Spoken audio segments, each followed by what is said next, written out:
Rematch of Super Bowl 39 and 52, and that's really the only way you could put lipstick on that pig. And look, all preseason games are, you know what you're getting. You're watching certain players, you're holding your breath if you're a fan of a given team that key players don't get injured, anything of interest, fan on the field, a fight, whatever. The game itself, and it's funny because you'll get a quote from a coach like Drake Maye last night. Oh, well, first loss of my career, that one hurt. Like, who cares? Who cares? It doesn't mean anything. It means nothing. You know, people complain that the preseason means nothing, and it's been about 10 years or so now that I said, hey, if you all are going to complain about the preseason meaning nothing, then let's make the preseason results like the last tiebreaker before flipping a coin. Let's give them a little bit of meaning. And people lost their shit over that. It's like, well, then quit complaining that it doesn't mean anything and quit acting like it means something. It means absolutely nothing. If you win or you lose, and I know you'll get like the Sean Payton explanation, well, we're trying to build a winning culture, but the players aren't stupid. I want to have smart players. I don't want to have a bunch of idiots that can be tricked into thinking that this preseason win means anything.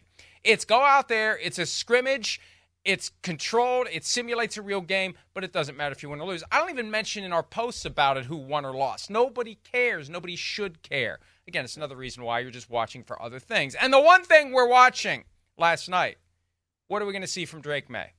Are we going to see more than we saw week one? Are we going to see better? And as it turns out, we saw 4 times more Drake Maye than we saw in the week one preseason game. And we saw 100% less. We saw 0 Bailey Zappi, which I'm sure delighted Patriots fans because they booed him when he got to the game last week. So they're giving Maye more work, Myles. He's looking the part. For the most part, I have one criticism to share.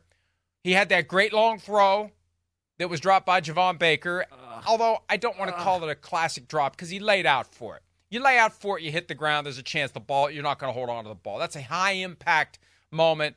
If you hold on to it, great. If you don't, Did okay. it hit you in the hands? Not like it's in your hands and you just said, oops, like that gif of the girl trying to catch the ball and it just kind of goes through her arms.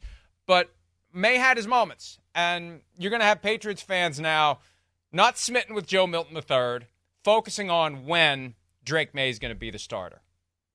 Well, yeah. I mean, look, the way I viewed the preseason game last week that they had against the Panthers was it was basically monsooning outside, and Drake Maye only had 3 passing attempts. He was in for, I think, 6 plays.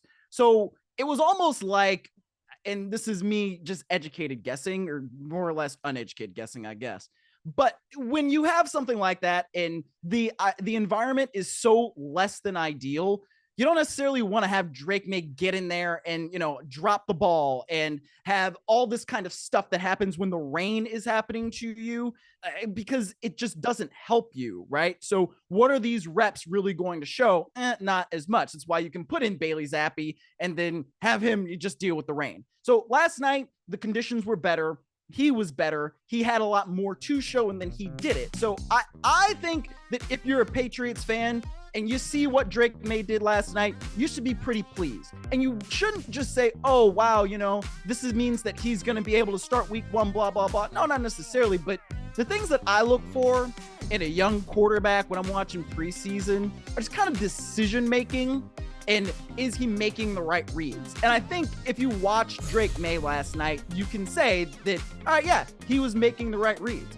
6 of 11 for 47 yards. Yeah, he had a rushing touchdown. That's great. He should have had more than that, in part because the guys should have caught the ball when it's down the field. And I understand that it's a high impact, but he's got it, you got to hold on to it. That's why you're in the National Football League, so you can get paid to make that play. Or maybe not. QB a little bit. Maybe not.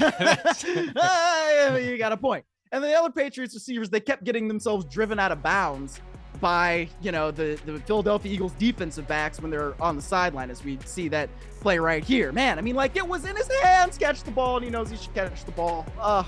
Golly, because it was a beautiful throw. So those are the things where it came out when he hit the ground. It's tough, though. You're falling down full speed. I'm not saying you hit the ground, it's hard to hold it. Catch it. You got to catch it. That's the thing. I mean, you're in the National Football League now, man. We gotta make plays. And when our quarterback throws us a ball like that, you got to help him out. So yeah, it could be the difference between being on the team and not being on the team. or being a featured aspect of the team and not being a featured aspect of the team. But yeah, I liked what I saw from Maye last night. Hi, it's Mike Florio. Thanks for watching PFT on YouTube. Hit subscribe for the latest news and analysis from Pro Football Talk.